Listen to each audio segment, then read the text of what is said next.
아멘.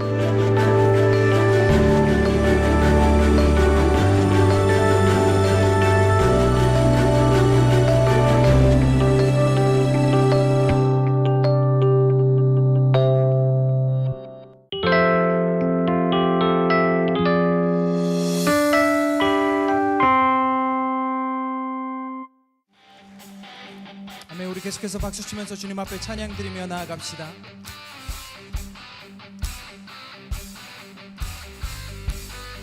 함께 고백합시다. 왕의 왕, 왕의 왕, 또 주의 주, 하늘과 땅과 모든 것 지으신 주, 영광 돌리네. 아멘. 주 여호와 하나님, 귀하신 영광의 왕, 전능의 주, 영광 돌리네. 선포하며 주께 영광, 주께 영광, 주께 영광, 전능하신 주께 영광. 한 번 더 고백합시다. 왕의 왕, 주의 주, 왕의 왕, 또 주의 주, 하늘과 땅과 모든 것 지으신 주, 영광 돌리네. 아멘. 주 여호와 하나님, 귀하신 평강의 왕, 전능의 주, 영광 돌리. 선포하며 고백합시다. 주께 아멘. 오직 주께 아멘. 주께 영광, 전능하신 주께 영. 우리 만왕의 왕 주님께 다시 한번 고백하며 왕의 왕 주의 주 찬양합시다. 왕의 왕, 또 주의 주, 하늘과 땅과 모든 것, 우리의 모든 것을 다해서 영광 돌리네. 주 여호와 하나님, 귀하신 평강의 왕, 전능의 주, 영광을 아멘. 주께 영광, 주께 영광, 주께 영광, 주께 영광, 전능하신 주께 영광. 우리 절로 고백할까요? 의로우신 하나님, 의로우신 하나님, 거룩한 주의 이름 높여 찬양. 영광 돌리네. 선포하며 주 하나님 통치자, 주님의 크신 위엄 선포하며 영광 돌리. 아멘. 주께 영광, 주께 영광. 한 번 더. 주께 영광. 아멘. 전능하신 주께 영광. 우리 이제 다시 한번 고백하며 찬양합시다. 의로우신 하나님, 의로우신 하나님, 거룩한 주의 이름 높여. 주님 그렇습니다. 영광 받으시옵소서. 영광 돌리네. 주 하나님 통치자, 주님의 크신 위엄 선포하며 영광 돌리. 아멘. 선포합시다. 주께 영광. 한 번 더. 주께 영광, 주께 영광, 전능하신 주께 영광. 다시 한번 선포할까요? 주께 영광, 주께 영광. 아멘. 주께 영광, 주께 영광, 전능하신 주께 영광. 이번엔 우리의 목소리로만 주님 앞에 영광 올려드립시다. 주께 영광, 주께 영광. 한 번 더. 주께 영광, 주께 주 한 번 더 고백합시다. 주께 영광, 주 한 번 더, 주께 영광, 주께 영광, 주께 영광. 전능하신 주께 영광.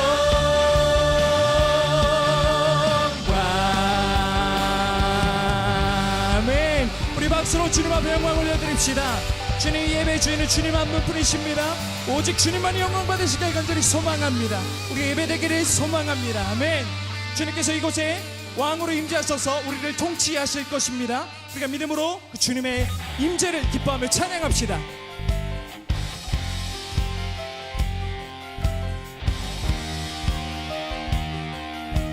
계속해서 주님께 찬양 드릴까요? 기뻐하며 함께 노래 부르리, 소리 높여 할렐루야 부르리. 주님 앞에 나와 찬양 드리며 우리 주님과 함께 기뻐. 다시 한번 처음부터 고백합시다. 기뻐하며 함께 노래 부르리, 소리 높여 할렐루야 부르리. 주님 앞에 나와 찬양 드리며 우리 주님과 함께 임마누엘 하나님 찬양합니다. 나의 창조자, 나의 창조자, 또 나의 구원자, 가장 귀한 나의 예수님 찬양합니다. 나의 치료자, 나의 선한 목자 되신 주 예수 나의 주 찬양하리. 다시 한번 고백합시다. 기뻐하며 함께 노래 부르리. 아멘. 소리 높여 할렐루야 부르리. 주님 앞에 나와 찬양 드리며 우리 주님과 함께 아멘. 기뻐하리라 선포하며 나의 창조자, 나의 창조자, 나의 구원자,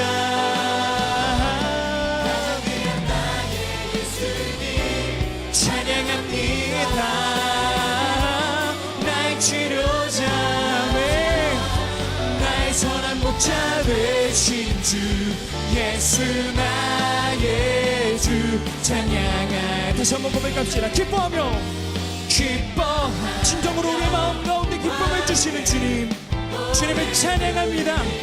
소리 높여 할렐루야 부르리. 주님 앞에 나와 찬양 드리며 우리 주님과 함께 기뻐하리라. 아멘. 나의 창조자, 나의 창조자, 나의 주님은 나의 구원자, 아멘. 가장 귀한 나의 예수님 찬양합니다. 내 마음을 다해서 선한 목자 되신 주 예수 나의. 한번 더 고백하며 찬양합시다. 우리 주님을 향해 나의 창조자, 나의 창조자, 나의 구원자, 가장 귀한 나의 예수님 찬양합니다. 나의 치료자, 나의 선한 목자 되신 주 예수 나의. 우리 믿음으로 다시 한번 찬양할까요? 나의 창조자, 나의 창조자, 나의 구원자, 가장 귀한 나의 예수님 찬양합니다. 나의 치료자, 나의 선한 목자 되신 주 예수. 아멘. 그렇습니다. 나의 삶을 다해 예수 나의 주 찬양하리. 예수 나 우리의 주님 되신 예수님을 찬양합니다. 예수 나의 주, 예수 나의 주 찬양하리. 아멘. 우리의 주님 되신 예수님 영광 받으시옵소서. 주님께만 모든 영광을 올려드립니다. 우리 창조자 되시고 구원자 되신 주님을 찬양합니다. 나의 창조자, 나의 구원자, 가장 귀한 나의 예수님 찬양합니다.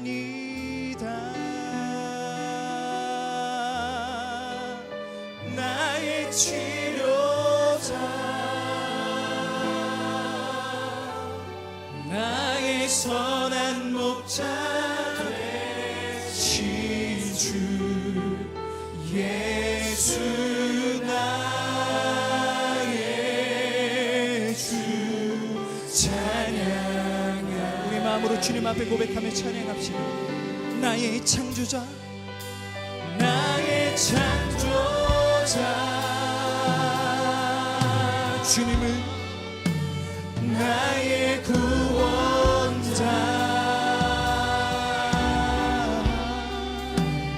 가장 귀한 나의 예수님 찬양합니다.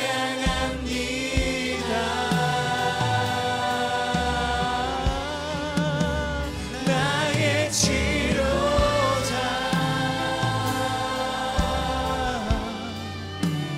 나의 선한 목자 되신 주 예수 나. 다시 한번 고백하며 찬양할 때에 우리 가슴에 손을 얹고 우리 주님을 향해 믿음으로 함께 고백했으면 좋겠습니다. 우리 주님을 향해서 고백합시다. 나의 창조자, 나의 창조자. 그렇습니다. 주님은 나의 구원자이십니다. 나의 구원자, 주님은 가장 귀한 나의 예수님이십니다. 가장 귀한 나의 예수님 찬양합니다.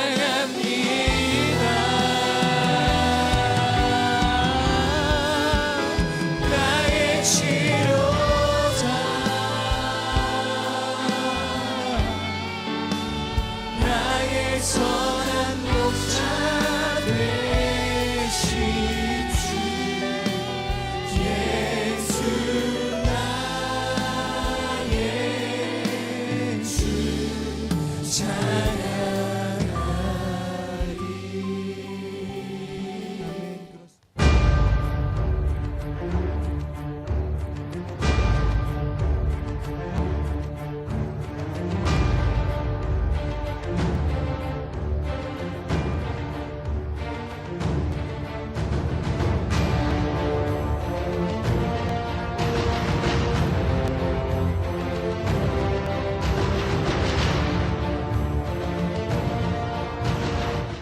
왕 이야기를 하고 있습니다. 모르는 사람을 위해서 첫 번째 지도 다시 통일왕국 시대가 있었습니다. 지금부터 3000년 전입니다. BC 1000년경을 중심으로 해서 통일왕국 시대에는 3명의 왕이 있었어요. 자, 이 정도는 여러분들이 외워야 앞으로 신앙생활하는 데 도움이 많이 돼요. 첫 번째 왕이 누구였다? 이스라엘의 사울 왕이었어요. 누구? 사울. 두 번째 왕이 다윗입니다. 다윗. 사울과 다윗 사이에는 혈연 관계가 없습니다. 근데 그 다음부터 혈연 관계로 이어집니다. 다윗의 아들 솔로몬.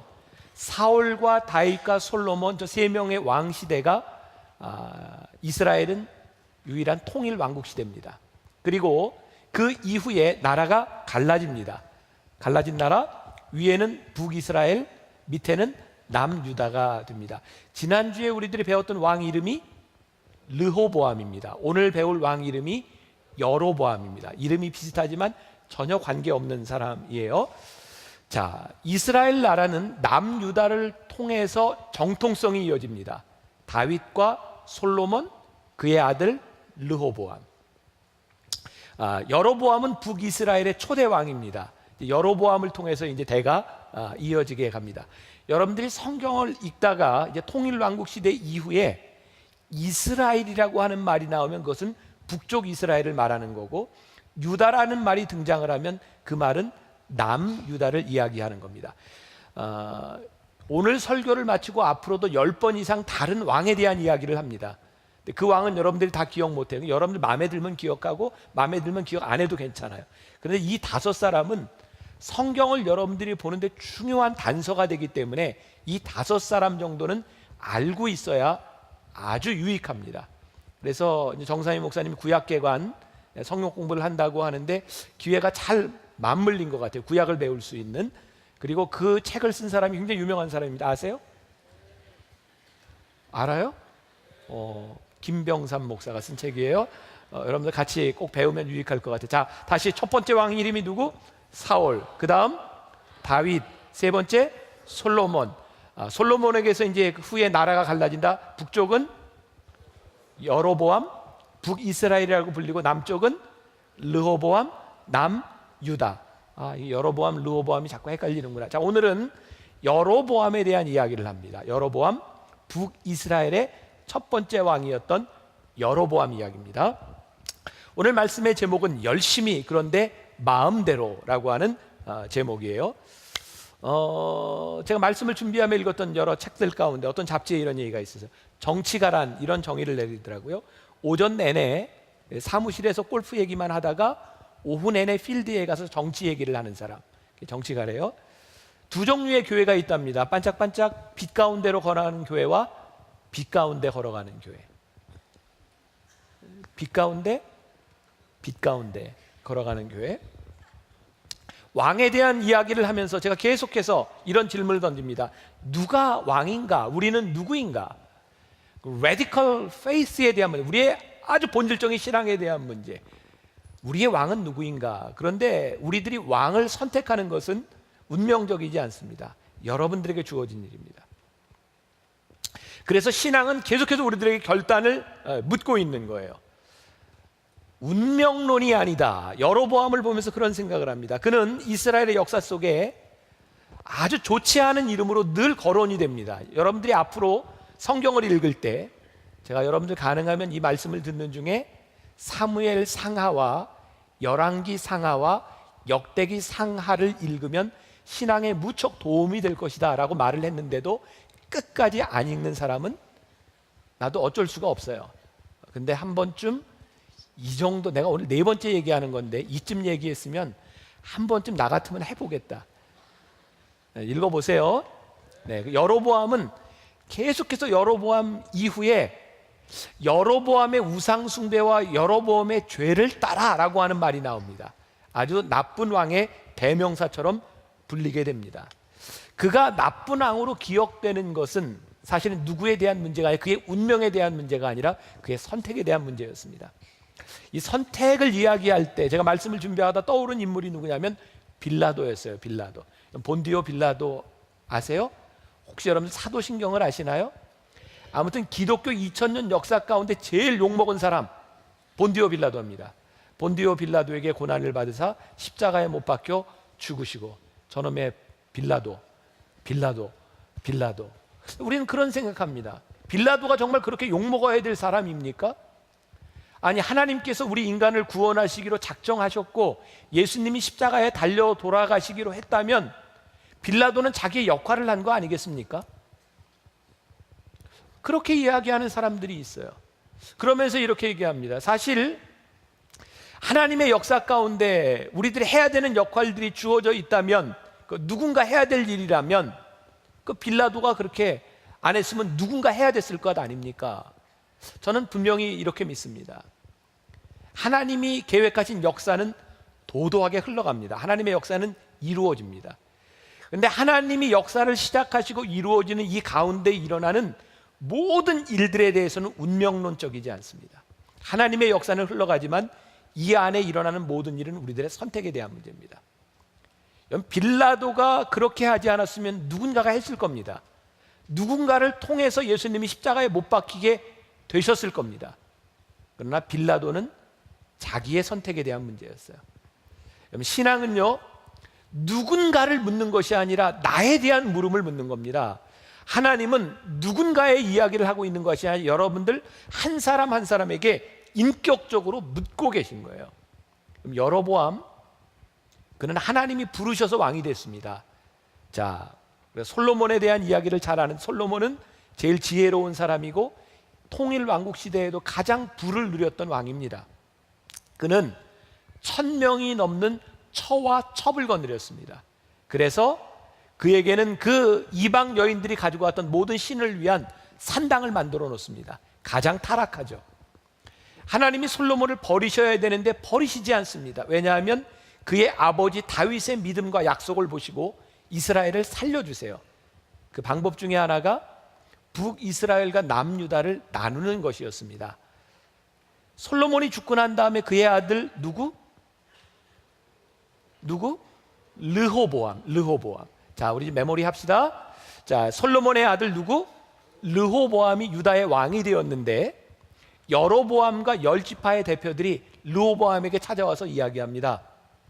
당신의 아버지는 이렇게 우리들에게 무거운 세금을 매기고 우리를 힘들게 했는데 당신은 그러지 마십시오. 그래서 아들이 르호보암이 뭐라 그러냐면 나는 우리 아버지보다 더 할 거다. 이때 내가 딱 떠오른 인물이 김정은이었습니다. 김정은이 굉장히 강수를 뒀습니다. 그의 고모부 장성택을 처형하는 일까지. 우리는 그 김정은의 모습을 보면서 야, 힘 있다라고 얘기하지 않습니다. 또 불안하구나라고 이야기합니다. 아마 이 르호보암도 불안했기 때문이었던 것 같아요. 그래서 그로 인해서 하나님께서 12지파 중에 10지파를 여로보암에 주십니다. 여로보암에게는 하나님께서 주신 기회였고 축복이었습니다. 여로보암은 그때부터 열심히 합니다. 지도를 한번 다시 보여주세요. 지도 한번 더. 자, 여기 북이스라엘이 있고 남유다가 있는 바로 경계선상의 도시가 하나 보여요. 뭐죠? 예루살렘이 보입니다. 예루살렘은 굉장히 상징적인 의미가 있습니다. 예루살렘에는 성전이 있고 저희가 수도였기 때문에 저기서 예배를 드리는 곳이었기 때문에 아주 상징적인 의미가 있는데 예루살렘은 남유다에 있었습니다. 그래서 여로보암은 세겜과 분우엘이라고 하는 굉장히 전략적인 요충지에다가 성을 짓고 저쪽을 근거지로 해서 이제 무언가 개혁을 시도합니다. 자, 이제 중요합니다. 여러분들 성경을 보세요. 오늘 우리가 읽었던 본문 26절. 성경이 있는 사람은 여러분들 성경을 보세요. 26절. 그리고 여러분들 펜이나 형광펜이 있으면 하이라이트를 할 준비를 하세요. 26절을 같이 읽는데 그의 마음에 스스로 이르기를 이라고 하는데 하이라이트를 하세요. 여로보암의 문제는 무엇이냐면 그의 마음에 스스로 이르기를 나라가 이제 다윗의 집으로 돌아가리라. 자, 저를 보세요. 이제 저를 보세요. 책 보지 말고. 여로보암에게 10지파가 주어졌고 여로보암은 거기에서 많은 개혁을 시도합니다. 이제 잘 사는 일만 남았어요. 하나님이 주셨습니다, 그 나라를. 근데 여로보암의 스스로 이르기를 우리 북이스라엘이 이제 다윗의 집으로 돌아가리라 라고 할 때 다윗의 집은 어디냐면 예루살렘입니다. 그에게 불안함이 찾아왔어요. 하나님이 축복을 주셨는데 내가 종교개혁을 하고 있는데 혹시라도 여기 북쪽에 있는 사람들이 예배를 드리겠다고 예루살렘으로 가면 어떡하지? 라고 하는 불안감이 그에게 찾아옵니다. 하나님은 여로보암 편이었어요. 여로보암을 세우셨어요. 그런데 어느 날 여로보암에게 어떤 생각이 들었냐면 하나님이 내 편이 아닌 것 같아. 그에게 불안함이 찾아옵니다. 오늘 예배드리는 여러분들 가운데 왠지 불안함과 두려움이 찾아오는 사람들이 있다면 그 해결의 방법은 내 마음에 스스로 이르기를 문제를 해결하는 사람이 아니라 그때는 하나님을 바라보아야 할 때입니다. 우리의 신앙을 잘 생각하세요. 우리는 하나님을 위해서 무언가를 하려고 노력을 많이 합니다. 특히 신앙생활을 오래 한 모태신앙, 내가 하나님을 위해서 무엇을 하지? 근데 이 노력으로 절대로 여러분들의 불안함의 문제가 해결되지 않습니다. 왜냐하면 우리는 아무리 노력을 해도 하나님을 만족시킬 수 있는 존재가 아닙니다. 하나님을 위해서 무엇을 하느냐가 중요한 것이 아니라 우리들이 하나님의 편에 서면 됩니다. 내가 하나님과 함께 서 있으면 내가 하는 일들은 하나님을 위하는 일입니다. 내가 하나님 편에 서지 않고 내가 하나님을 위해서 무언가를 하려고 하면 불안과 초조, 때로는 우리들이 번아웃 됩니다.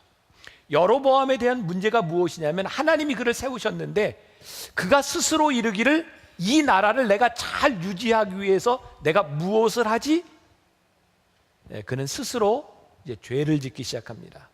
오늘 말씀을 준비하다가 저에게 떠올랐던 것이 제 모습이었어요. 제가 11년 전에 만나교회 담임이 되었을 때 저에게 찾아왔던 감정, 그게 뭐였냐면 두려움이었어요. 이 교회가 내가 처음 개척을 해서 이렇게 성장한 교회였다면 제가 그런 두려움이 없었을 겁니다. 제가 40살에 이 교회 담임이 되었을 때 이 교회는 이미 이렇게 큰 건물이 있었고 그리고 지금 같지는 않았지만 그래도 많은 교인들이 있는 교회였어요. 내가 잘할 수 있을까? 하나님이 나에게 이 교회를 맡겨주셨는데 내가 좋은 영적 지도자가 될 수 있을까? 제일 나에게 중요했던 것이 영적 권위에 대한 문제였어요. 사람들이 나를 영적으로 인정해 줄까? 지금도 우리 교회는 저보다 나이가 많은 장로님들이 한 분도 없습니다. 11년 전에는 그 차이가 더 컸겠죠? 참고로 이야기하면 우리 교회 나온 지 얼마 안 되는 사람들 위해서 여러분들이 보는 것보다 내 나이가 훨씬 적습니다. 제가 설교를 하다가 이 영적 권위에 대한 이런 고민을 하고 있을 때였어요. 우리 교회는 1년에 2차례씩 변화산 특별 기도회가 있습니다. 그때 설교하다가 내가 준비했던 것은 아니었는데 설교하다가 변화산에 잘 참석하세요. 제가 이 변화산을 위해서 일주일을 금식하며 집회를 인도하겠습니다. 그때 내 생각에 내 나이의 이 젊은 건강을 가지고 그까이 거 뭐 일주일 금식하고 못하랴. 그때부터 3년 동안 금식하면서 집회를 인도했습니다. 물론 많은 교인들이 그 시간들을 통해서 저에게 영적 권위를 인정해 주는 것 같았어요. 그리고 그 다음에 얻은 것은 병이었습니다. 저는 많이 아팠고요. 몇 년 동안 많이 힘들었어요. 나의 불안함에 대한 문제가 내가 했던 그 방법으로 내가 영적 권위를 얻으려고 하는 것으로 해결되지 않았습니다. 제가 아픈 시간을 어느 정도 지나고 있을 때였습니다. 기도하는데 하나님께서 저에게 그런 마음의 물음을 주셨던 거예요. 내가 너를 만나교회의 담임으로 세운 것은 내가 네 나이를 보고 세운 것이 아니다. 저는 이 나이라고 하는 것 때문에, 연륜 이런 것 때문에 사람들이 나에게 이런 권위를 인정해 줄까라는 생각이었는데 하나님은 나를 세우신 것이 내 나이 때문이 아니었다는 거였어요. 그리고 하나님께서 나를 이 영적 지도자로 세우시고 만나교회의 양들을 나에게 맡겨주신 것은 하나님이 나에게 맡겨주셨다는 거였어요. 그때 제 아내하고 둘이, 우린 나이가 같아요. 제 아내하고 둘이 그런 이야기를 했어요. 우리가 이 교회의 영적 아버지고 영적 어머니야. 그때부터 저는 누구를 만나든 장로님을 만나도 제가 이렇게 선포했습니다. 제가 이 교회의 여러분들의 영적 아버지가 되겠습니다. 내 속에서 해결하려고 했던 문제로 내 삶의 문제가 해결된 것이 아니었습니다.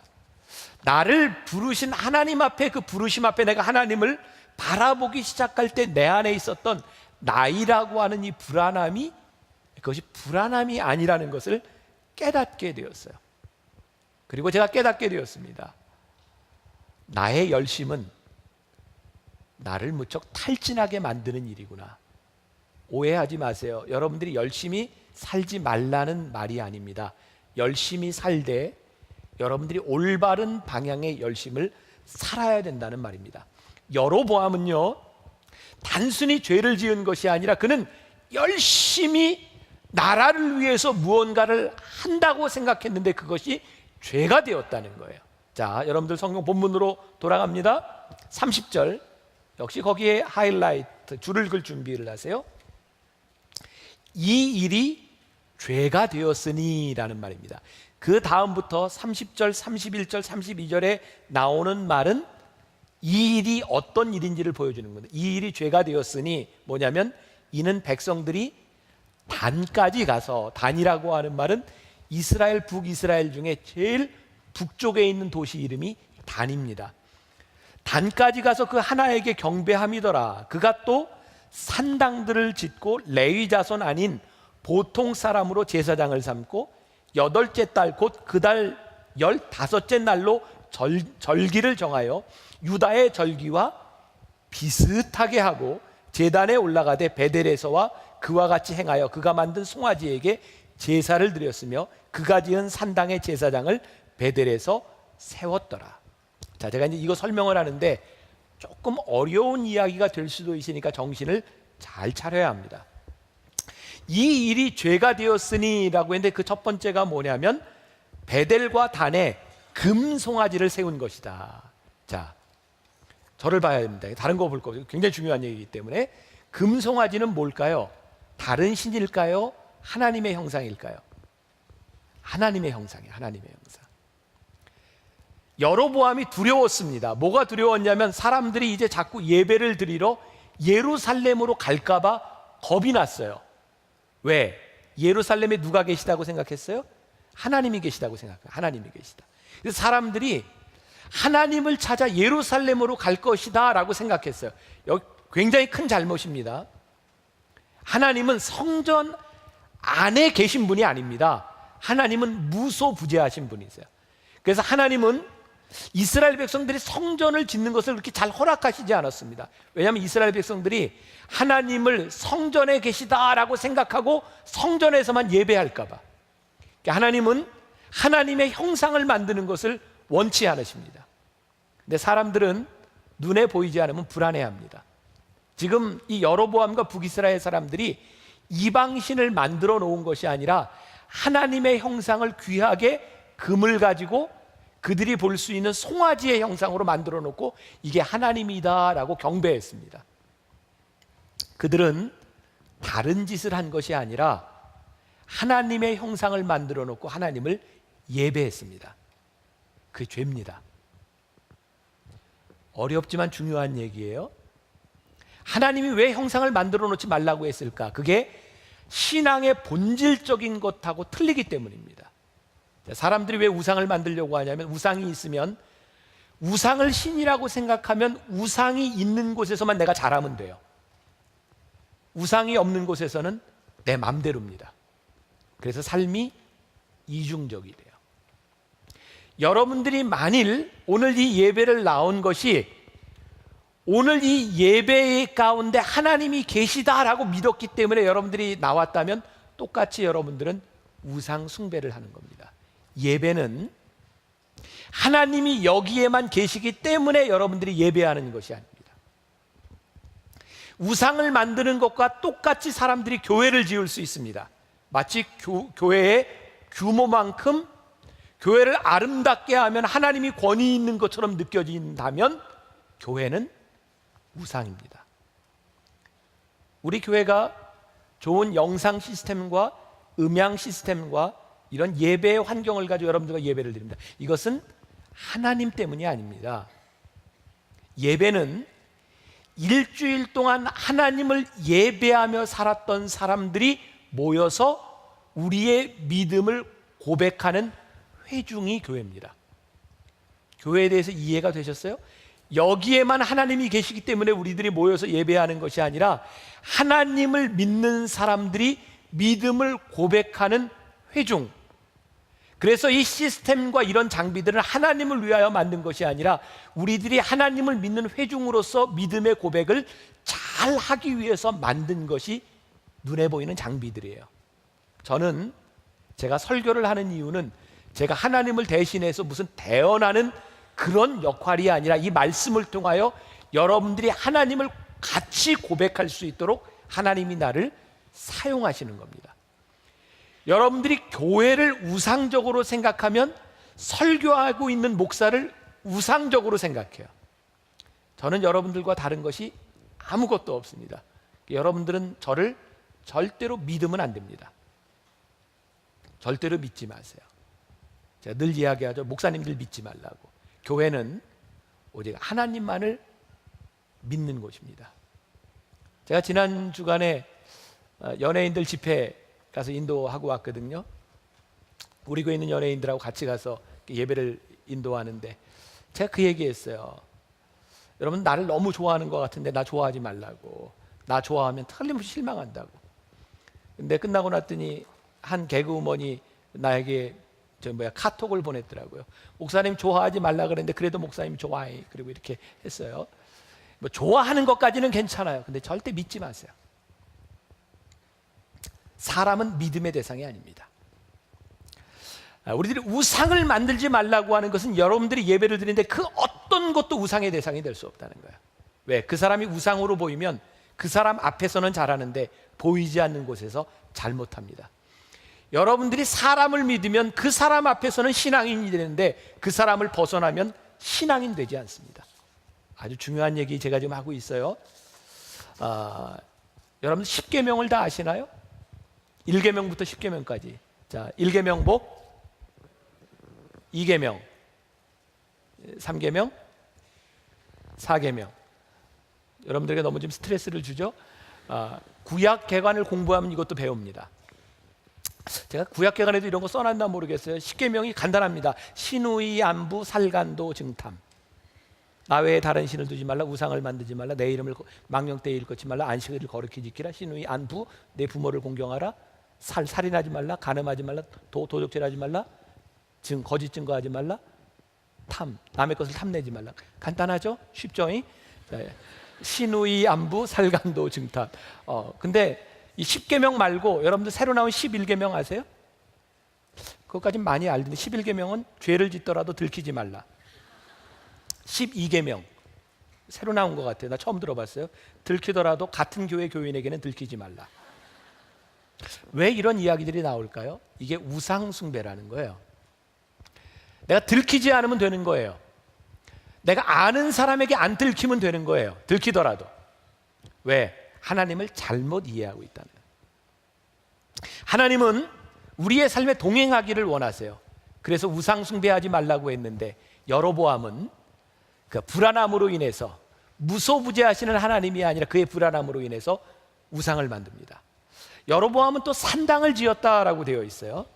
산당이 무엇이냐면 여러분들 세대는 잘 모를 거예요. 성황당 뭐 이런 거. 내가 어렸을 때 외갓집에 가면 들어가는 입구에 이렇게 장승도 서 있었고요.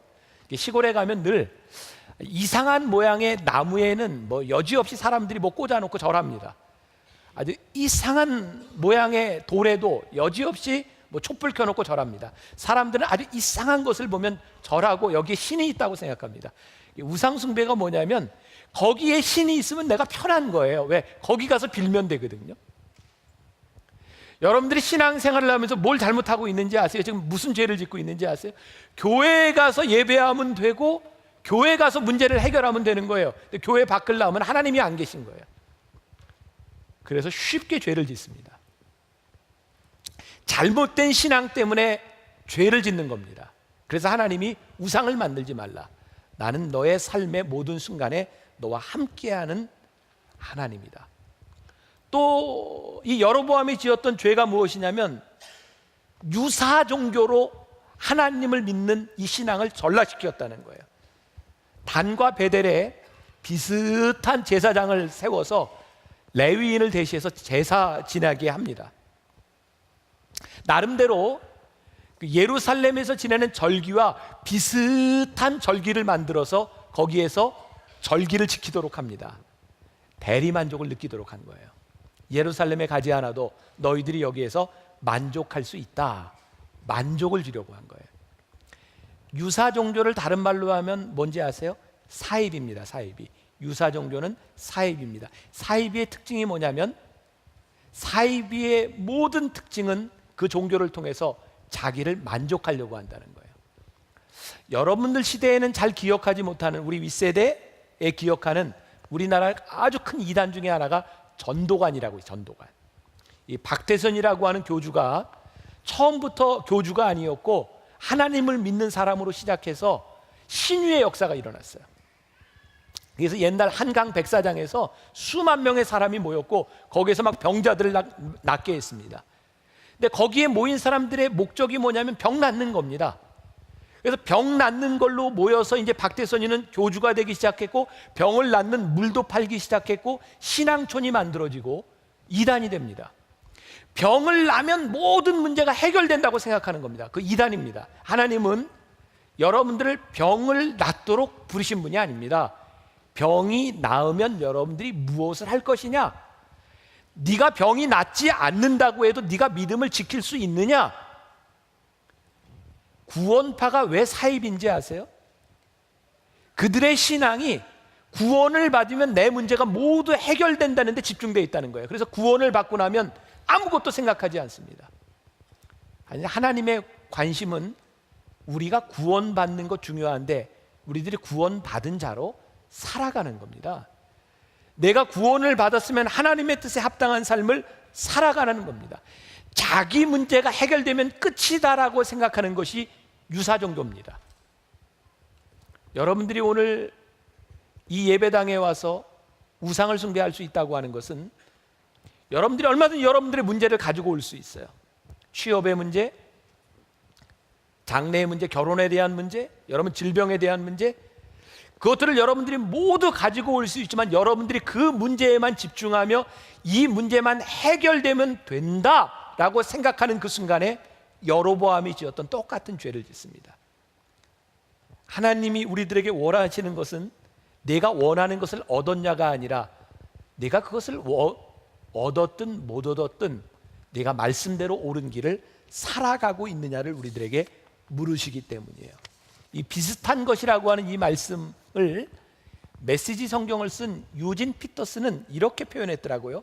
그는 능숙하게 제사를 드렸다. 오늘 여기 이제 찬양팀도 있고 제가 1, 2, 3부 설교할 때도 우리 콰이어들한테 그런 얘기했어요. 우리들이 제일 경계해야 될 것이 뭐냐면 예배의 익숙함입니다. 여러분들이 예배를 드리면서 언제부터인가 여러분들이 이 예배에 대한 떨림과 하나님에 대한 마음이 사라졌다면 여러분들은 똑같이 유사 종교 행위를 하고 있는 거예요. 제가 오늘 새벽에도 이 원고를 들고 아침 일찍 아무도 없는 시간에 어머니 기도실을 갑니다. 저는 미리 준비하는 스타일이에요. 이 설교 원고 6개월 전에 이렇게 완성이 된 겁니다. 제가 화요일쯤 되면 교정본이 나오고 그리고 그때부터 이제 매일 이 원고를 봅니다. 금요일, 토요일이 되면 이렇게 원고에 이렇게 글씨로 내가 추가를 하기도 하고 이때쯤 되면 거의 다 외웁니다. 주일 아침이면 제가 늘 이 원고를 들고 어머니 기도실에 가서 똑같은 기도합니다. 하나님, 저 붙잡아 주세요. 하나님, 말씀을 전하는 동안 하나님이 저를 붙잡아 주시지 않으면 안 됩니다. 제가 많이 기도하는 겁니다. 하나님, 하나님의 말씀은 좌우의 어떤 날선 검보다도 예리하여 심령 골수를 쪼갠다고 말씀하셨는데 하나님, 저에게 그 마음과 그 능력을 주세요.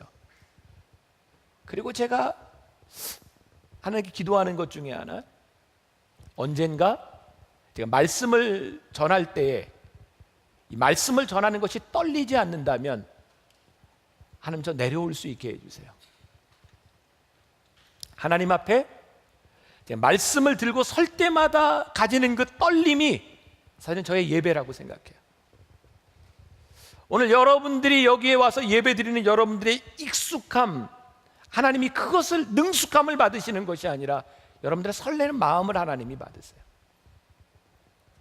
오늘부터 한 주간 동안 여러분들 이 말씀을 묵상했으면 좋겠어요. 요한복음 4장 23절과 24절의 말씀입니다. 요한복음 4장 23절과 24절의 말씀 같이 한번 봉독해 볼까요? 아버지께 참되게 예배하는 자들은 영과 진리로 예배할 때가 오나니 곧 이때라. 아버지께서는 자기에게 이렇게 예배하는 자들을 찾으시느니라. 하나님은 영이시니 예배하는 자가 영과 진리로 예배할지니라. 영으로 예배하지 않는 외적인 행동에 속아서는 안 된다. 우리들이 예배한다고 하는 것, 우리들이 믿음 생활을 한다고 하는 것은요, 하나님이 영광을 받으시는 게 굉장히 추상적으로 들리죠. 자, 제가 이제 군에 있을 때 우리 교회 나오는 형제들 중에 사단장 당번병도 있고, 뭐 연대장 당번병도 있었어요. 뭐 운전병도 있고. 그 당번병들이 제일 신경 쓰는 게 뭔지 압니까? 자기들이 섬기는 사단장과 연대장의 심기입니다. 그들은 언제 평안한지 압니까? 자기가 섬기고 있는 사단장과 연대장이 편안하면 그들의 마음도 편안해집니다.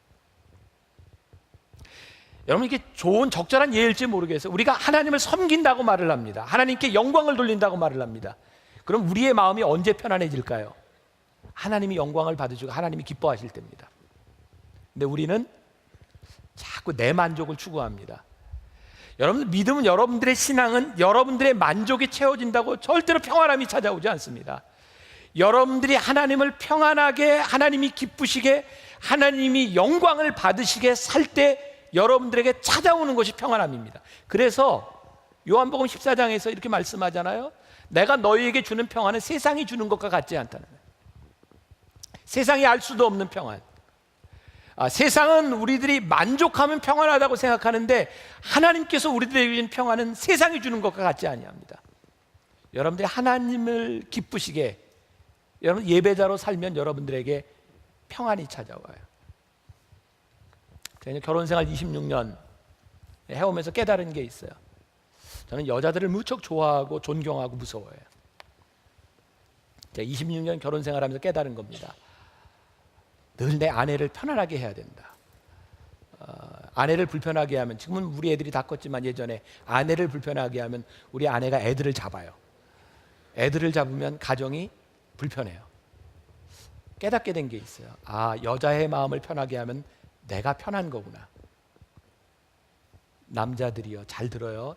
굉장히 중요한 인생의 팁이에요. 살아가는 동안 여자를 평안하게 하세요. 그럼 여러분들의 마음이 평안합니다. 이렇게 중요한 얘기를 듣고도 이렇게 중요하지 않게 받아들이는 반응은 뭐예요? 이거는 여러분들이 하나님 앞에 신앙생활을 한다고 하는 것은 하나님이 영광을 받으실 때, 하나님이 기뻐하실 때 여러분들에게 찾아오는 평안이에요. 자, 영성이라고 하는 걸 한번 생각해 봅시다. 아마 여러분들 중엔 제 페이스북 친구가 많으니까 오래전에, 몇 달 전에 읽은 사람이 있을 거예요. 제가 그런 글을 썼어요. 뒤죽박죽 영성이라고 하는. 1, 2, 3부 때도 얘기했지만 내가 써놓고도 이게 너무 글이 좋아요. 그래서 내가 말로 푸는 것보다 그냥 글로 읽어주는 게 훨씬 좋을 것 같아요. 들어보세요. 청년부 목사 잘해요. 이거 청년들이 왜 이래? 반응이. 잘 들으세요? 네, 잘 들으셔야 돼요. 자, 우리 크리스천들에게 로망이 있습니다. 영성 혹은 영적인 삶. 마이클 야코넬리가 쓴 영성이라는 책에서 제가 새로운 인사이트를 얻었습니다. 무능함, 가식, 필사적, 미완성 같은 단어들이 영성과 관계에 있다는 것입니다. 우리가 스스로 영적이라고 생각하는 것이야말로 철저하게 위선적이 될 수 있습니다. 마이클 야코넬리의 어린 시절 예배 시간에 있었던 기억입니다.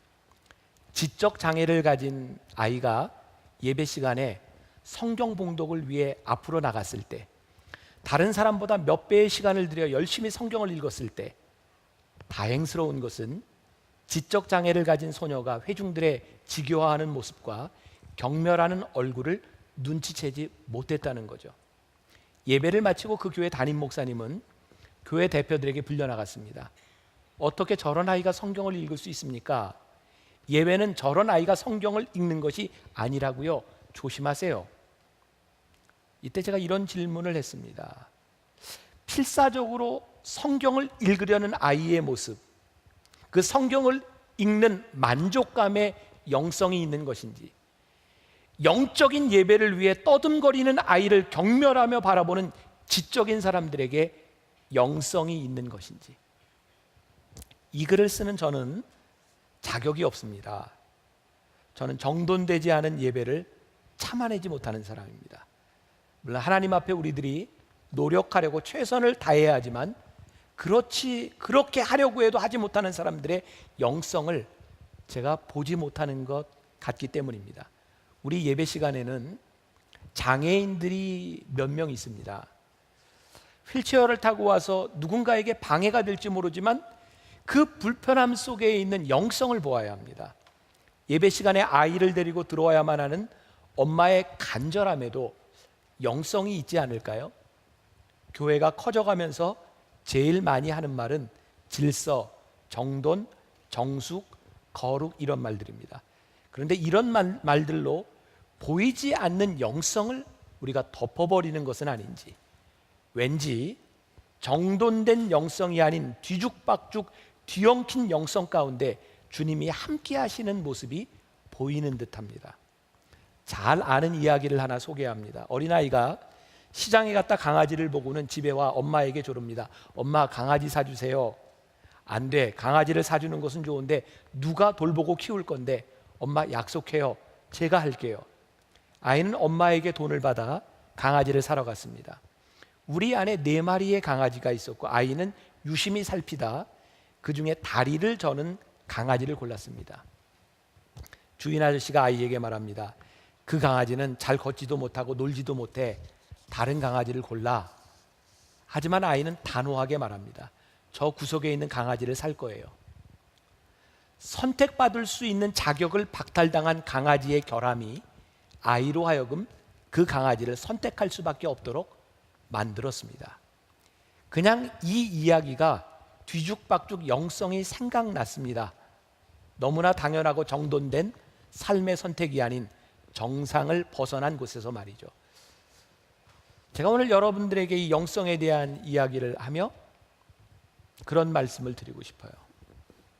하나님은 정말 잘 정돈된 우리들의 자격 가운데 우리를 만나시고 영으로 예배를 받으시는 분이 아니라 우리의 부족한 모습 그대로 하나님이 우리의 예배를 받으실 수 있겠구나.